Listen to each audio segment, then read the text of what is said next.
आज हम class 12 mathematics chapter 2 inverse trigonometric function और आईटीएफ के बारे में डिस्कस करेंगे। सबसे पहले टॉपिक उठाया मैंने domain and range of inverse trigonometric function. First of all, what do you mean by inverse of a function. सबसे पहले हम बात करते हैं इनवर्स का क्या मतलब है। सपोज करो बच्चों भाई एफ एक्स एक फंक्शन गिवन है, f x equal to x plus two. इस फंक्शन में मैंने x की वैल्यू पुट करी 1 और 1 पुट करके 1 प्लस टू मेरा आंसर क्या आया 3। एक फंक्शन हो गया। अब मुझे एक ऐसा फंक्शन चाहिए जिसमें मैं 3 पुट करूं और मेरा आंसर आ जाए 1। उसको बोलेंगे inverse of this function. Clear है बात? तो जरा ध्यान से देखना। ऐसे मैंने एक फंक्शन लेट कर लिया g x is equal to x minus two. आप इस g में x को रिप्लेस कर दो 3 से। x को 3 पुट करोगे आंसर क्या आएगा 1। मतलब यहां मैंने 1 पुट करा मेरा 3 आंसर आया, यहां मैंने 3 पुट करा मेरा 1 आंसर आया। जब एक फंक्शन की डोमेन दूसरे की रेंज हो जाए और इसकी रेंज उसकी डोमेन हो जाए, इसका मतलब ये फंक्शन क्या हो गए, एक दूसरे के इनवर्स हो गए। इनवर्स क्लियर हुआ। दूसरे शब्दों में हम कह सकते हैं a function is said to be invertible if it is 1 1 and onto. एक फंक्शन इन्वर्टिबल होगा अगर वो 1 1 भी है और ऑन टू भी है। तो अब इनवर्स ट्रिग्नोमेट्री फंक्शन मतलब ट्रिग्नोमेट्री के इनवर्स की हम बात कर रहे हैं।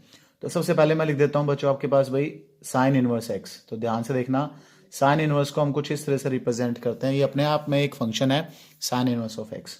बहुत बड़ी बड़ी कंफ्यूजन है बच्चों के दिमाग में इसको लेकर। साइन इनवर्स एक्स को उठा के बच्चे लिख देते हैं sine x whole power -1। Totally wrong है, बिल्कुल नहीं लिखना। साइन इनवर्स एक्स अपने आप में एक फंक्शन है, ये नॉट इक्वल होगा साइन एक्स होल पावर -1 के। ये खुद ब खुद एक फंक्शन है साइन इनवर्स ऑफ एक्स। ऐसे रहेगा, साइन इनवर्स ऑफ एक्स की बात कर रहे हैं तो साइन इनवर्स ऑफ एक्स ही रहेगा। इनवर्स ट्रिग्नोमेट्रिक फंक्शन कुछ इस तरह से रिप्रेजेंट होता है। कुछ बातें सुनना बच्चों इस इनवर्स ट्रिग्नोमेट्रिक फंक्शन की।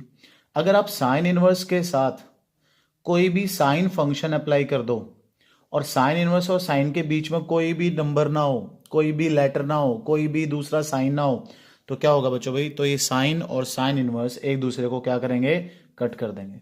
और कट करके आपके पास क्या बच जाएगा, x बच जाएगा।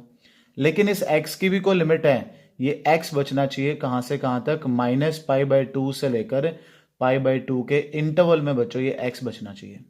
ठीक है, तो भाई sine inverse of sine x, sine से साइन कैंसिल हुआ, आपके पास क्या बच गया x। बट x जब इस इंटरवल से बिलोंग करेगा ना तो ही x बचेगा। अगर इस इंटरवल से बिलोंग नहीं करेगा, इसके बाहर होगा, तो पहले कोशिश हम ये करेंगे उसको इस इंटरवल में कन्वर्ट करने की, फिर कट के x बचेगा। वो कैसे, एक एग्जांपल बताता हूं बच्चों, वो गौर से देखना भाई। आपके पास क्वेश्चन आ जाए साइन इनवर्स ऑफ साइन π/6, तो क्या होगा, sign inverse of sign cancel हो जाएंगे। यहां से साइन इनवर्स से क्या हो गया, साइन कैंसिल हो गया। आपके पास क्या बच गया, π/6। क्यों बचा π/6, because π/6 belongs to this interval. अगर आपको रेडियन में दिक्कत आती है तो इसको डिग्री में कन्वर्ट कर लो। π/6 का मतलब होता है 30 डिग्री, और ये है -90 डिग्री से 90 डिग्री के बीच में कन्वर्ट कर सकते हो। एक और एग्जाम्पल लिखते हैं। अब इतना कराने के बाद अगर बच्चों को ये क्वेश्चन दे दिया जाए साइन इनवर्स ऑफ साइन 2π/3, तो बच्चे क्या करते हैं, भाग के साइन इनवर्स को साइन काट देंगे, 2π/3 आंसर आ गया। नहीं भाई, गलत हो जाएगा, क्योंकि जो 2π/3 है ना वो है 120 डिग्री और इस इंटरवल से बिलोंग नहीं करता।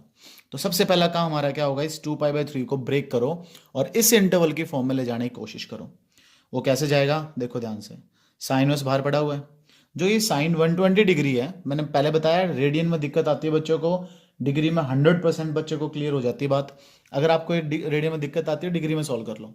ये जो साइन 120 डिग्री लिखा हुआ है, क्या मैं इस 120 को ब्रेक करके बच्चों 180 -60 डिग्री लिख सकता हूं?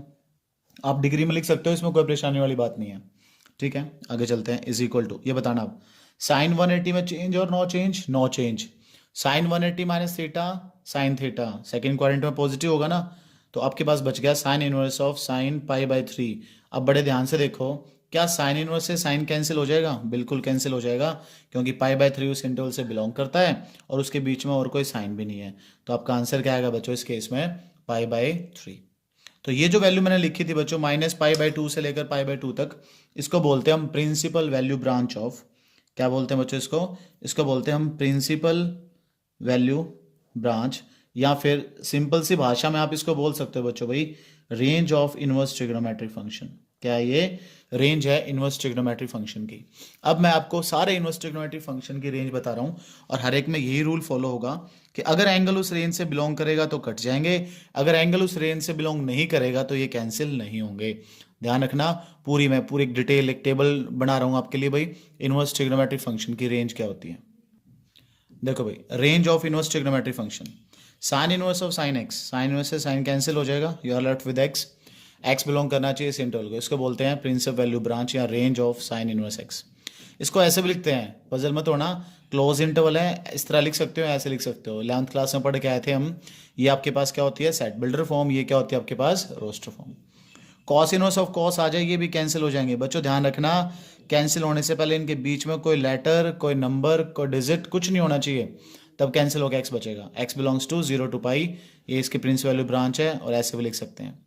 tan इनवर्स से tan कट जाएगा। अब सिर्फ दो लर्न करो, साइन की और कॉस की, ध्यान से देखो, tan वाली ब्रांच वही सेम है साइन वाली, बस क्लोज को ओपन कर दिया। कॉट इनवर्स की ब्रांच वही सेम है कॉस वाली, कॉस क्लोज को ओपन कर दिया। कोसिकेंट की ब्रांच बिल्कुल सेम है साइन वाली बच्चों भाई, बस उसमें से 0 माइनस कर दिया जहां ये फंक्शन नॉट डिफाइन होता है। सीकेंट की ब्रांच वही सेम है कोस वाली, सिर्फ एक पाई/2 माइनस कर दिया जहां बच्चों ये नॉट डिफाइन होता है। ये होंगी range of inverse trigonometric function. Question solve करते हुए, जैसे मैंने ऊपर बताया था ना, तो क्वेश्चन सॉल्व करते हुए जरूर देखना आपने कटिंग करने से पहले कि जो एंगल है वो इसकी रेंज से बिलोंग करे तो कटिंग करनी है, अदरवाइज उसको पहले सॉल्व करके इस एंगल में लेके जाना है, फिर कट करना है। फिर एक बड़ा इंपॉर्टेंट क्वेश्चन पूछा जाता है बच्चों भाई, write down the range of sine inverse x other than principal value branch. Write down the branch of sine inverse other than principal value branch, cos, tan, किसी के भी अदर ब्रांच पूछ सकते हैं। बड़ा इंपॉर्टेंट टॉपिक है बच्चों भाई, क्या नाम लिख रहा हूं मैं, ध्यान से देख लो। अदर ब्रांच, कोई दूसरी ब्रांच बताओ किसके अलावा, इनवर्स ट्रिग्नोमेट्री के प्रिंसिपल वैल्यू ब्रांच के अलावा कोई दूसरी ब्रांच बताओ। तो किसी की भी अदर ब्रांच पूछ ले, आप बस क्या कर दो, उसके अपर लिमिट और लोअर लिमिट में पाई ऐड कर दो। जैसे है ना -π/2, इस साइन की अदर ब्रांच क्या हो जाएगी, साइन के अदर ब्रांच के लिए इस -π/2 में पाई ऐड करो बच्चों भाई, ये हो गया π/2। अगले π/2 में पाई ऐड करो, ये हो गया 3π/2, ये आ गई अदर ब्रांच। अगर साइन की ही आपने और ब्रांच भी लिखनी है तो इसमें और पाई ऐड कर दो, और पाई ऐड करोगे तो ये कितना हो गया 3π/2, और 3π/2 में पाई ऐड करोगे कितना हो गया 5π/2। और भी ब्रांच लिखनी हो तो ऐसे पाई ऐड करते चलो, जितनी मर्जी आप ब्रांच लिख सकते हो, अदर ब्रांच की फॉर्म में आ जाएंगी।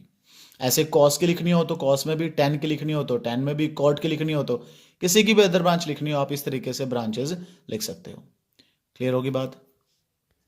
देखो भाई, y is equal to sine inverse of 1/2, आपसे इसकी प्रिंसिपल वैल्यू पूछी गई है। गौर से देखना, बड़े इजी टाइप के क्वेश्चन है। बाहर कौन सा इनवर्स ट्रिग्नोमेट्रिक फंक्शन नजर आ रहा है, साइन इनवर्स। कोशिश करो जो हमारा एंगल है ना यहां भी साइन बन जाए।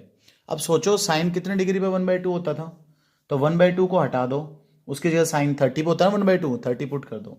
अगर किसी बच्चे को रेडियन में दिक्कत आ रही है तो डिग्री पुट कर लो, कोई दिक्कत वाली बात नहीं है। अब देखो ध्यान से, क्या साइन इनवर्स और साइन के बीच में कोई नंबर है, नहीं है, कोई साइन दूसरा नहीं है। क्या ये π/6 इसके प्रिंसिपल वैल्यू ब्रांच से बिलोंग करता है, बिल्कुल बिलोंग करता है।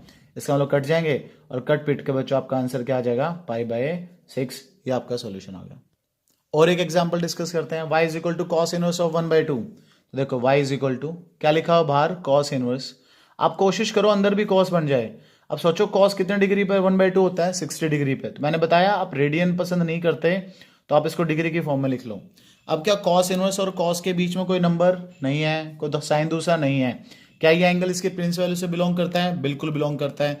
तो कट गए, और कट पिट के जो मेरे पास सॉल्यूशन आया बच्चों, वो मेरे पास क्या आ गया, π/3।